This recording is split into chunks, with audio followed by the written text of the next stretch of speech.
की ममता सामने आ जाती है। सती ने रोते हुए कहा, मां क्या अपराध किया था हमने जो हमें एक चिट्ठी तक नहीं भेजी। मां ने कहा, बेटी वो तेरे पति से बैर रखते हैं, पता नहीं उनको क्या हो गया, मैंने बहुत समझाया उनको। पिताजी, मां ने कहा, बेटी वो यज्ञ करवा रहे हैं, मुझे जाना है वहां पर। मां ने कहा, पहले बैठ तो सही। सती ने कहा नहीं। सती ने मां को बिठाया और पिताजी पिताजी चिल्लाती हुई गई वहां पर जहां पर यज्ञ हो रहा था। और जब यज्ञ हो रहा था तो दक्ष ने देखा और कहा, आ गए बिना बुलाए, हमने निमंत्रण भी नहीं दिया, देखो कैसे आ गए। जिस समय दक्ष ने बात कही हो उस समय सती का मन क्या कर रहा होगा। सती ने कहा, अच्छा पिता मंदमती निंदित ते ही दक्ष शुक्र सभम भवा यह दे। सती ने कहा, धिक्कार है इस शरीर के लिए जिसने आपके अंश से जन्म लिया। सती ने चारों तरफ देखा, कोई भी सती के पक्ष में नहीं है। ये यज्ञ कराने वाले विधि नहीं देख रहे हैं। सती ने कहा, अच्छा इस यज्ञ में शंकर भगवान की कोई पूजा ही नहीं हो रही है, तुम पूजा करने वाले तुम ऐसा यज्ञ कर रहे हो, अरे तुम साधु संत ऐसा यज्ञ कर रहे हो। सती ने कहा, सुनहु सभासद सकल मुनिंदा, सुनहु सभासद सकल मुनिंदा, कहीं सुनि जिन शंकर करि निंदा, कहीं सुनि जिन शंकर करि निंदा। तो पल तुरंत लहक सबका भरी भांति पछतावा पिता। तो पल तुरंत लहक सबका भरी भांति पछतावा पिता।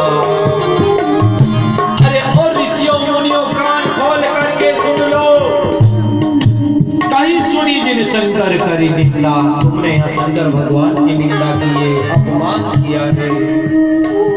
इस यज्ञ में सो फल तुरंत लाख सबका, आप सबको इसका दंड तुरंत मिलेगा।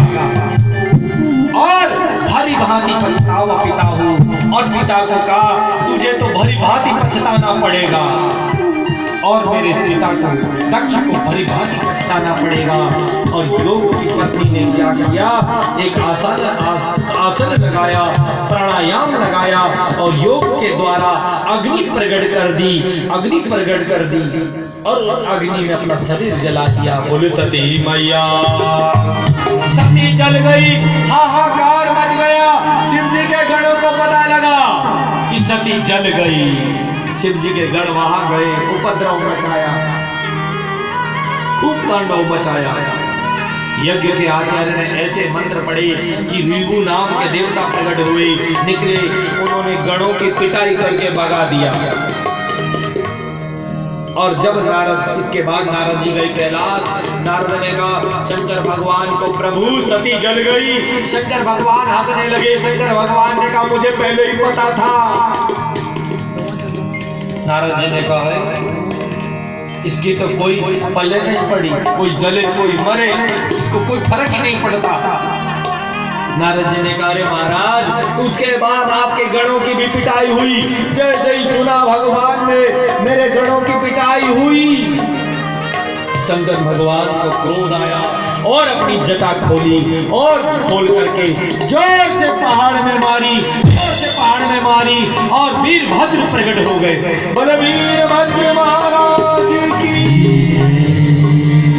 शिव जी ने कहा जिसने जितना अपराध किया उसको उतना दंड दे करके आ जाओ।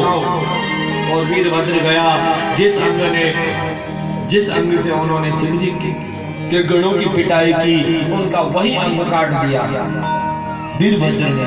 और जो मुख्य यजमान था कौन, दक्ष, उसकी गर्दन पकड़ी, मोड़ी, तोड़ी और हवन कुंड में छोड़ी, स्वाहा। तब भागे सारे के सारे देवता किसके पास, ब्रह्मा जी के पास। ब्रह्मा जी ने कहा मेरे पास आने की जरूरत नहीं है, तुमने शंकर भगवान का अपमान किया है, शंकर भगवान की प्रार्थना करो। तब ये सारे के सारे गए, शंकर भगवान की प्रार्थना की, पूजन किया, सत्कार किया। तब इनकी भक्ति से शंकर भगवान शांत हुए। और शंकर भगवान ने क्या किया, तब बकरे का सिर ला करके दक्ष के धड़ से जोड़ दिया, क्योंकि बकरा, हमारे यहाँ बकरे को अहंकार कहा गया है, बकरा मैं करता है ना, इसीलिए दक्ष के धड़ से बकरे का सिर लगा दिया, अहंकार का प्रतीक है। तब दक्ष का अभिमान टूटा, लेकिन मरते समय भगवान से सती ने मांगा था, सती मरते हरि सनु बारू मांगा, सती मरते हरि सनु बारू मांगा, जन्म जन्म शिव पद अनुरागा, जन्म जन्म शिव पद अनुरागा। मरते समय सती ने शिव का अपमान देख करके शरीर जलाया था और जला करके कहा मुझे शिव का सानिध्य प्राप्त हो, जन्म जन्मांतर तक शिव जी का सानिध्य प्राप्त हो, मैं उनकी अर्धांगिनी बनूं। उसी समय एक घटना घटी, राजा हिमांचल और नैना की कोई संतान नहीं थी।